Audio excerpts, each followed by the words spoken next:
The Return of Soraya M., A Story of Revenge. Chapter 1.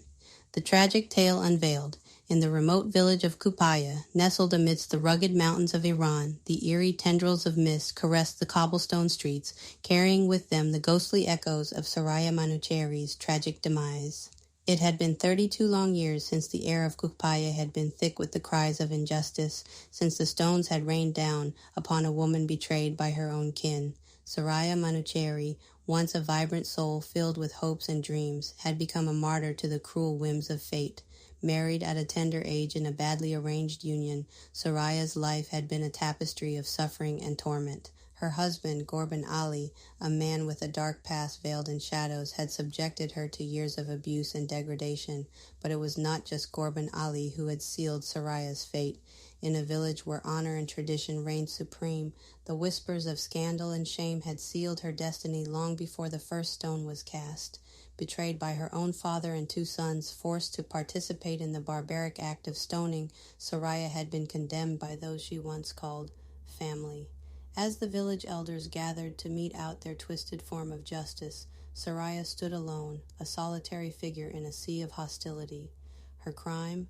Nothing more than a marriage that had soured, a life marred by the cruelty of those who should have protected her.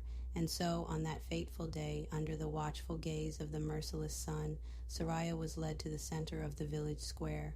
Bound and broken, she faced her accusers with a quiet defiance that spoke volumes of the strength that still burned within her battered heart. The first stone was thrown by her own father, a man whose love had turned to venom in the face of societal pressure. Again and again the stones flew, finding their mark with a sickening thud that echoed through the village like a mournful lament. But amidst the chaos and cruelty, there was one voice that cried out in protest, one soul brave enough to challenge the collective madness that had consumed Kuhpayeh. A woman, her face etched with sorrow and regret, pleaded for mercy, begged for reason to prevail in the face of blind hatred. But her cries fell on deaf ears, drowned out by the roar of the crowd and the roar of the flames that consumed Soraya's spirit. And as the last stone fell, as Soraya's light was extinguished from this world, the village of Kuhpayeh was forever tainted by the stain of her blood. 32 years had passed since that dark day, but the memory of Soraya Manuchehri lived on in the whispers of the wind, in the shadows that danced upon the walls of Kuhpayeh's deserted streets. And as the mist descended once more, cloaking the village in a shroud of secrecy, the truth of Soraya's tragic tale remained unveiled, waiting to be brought to light once more.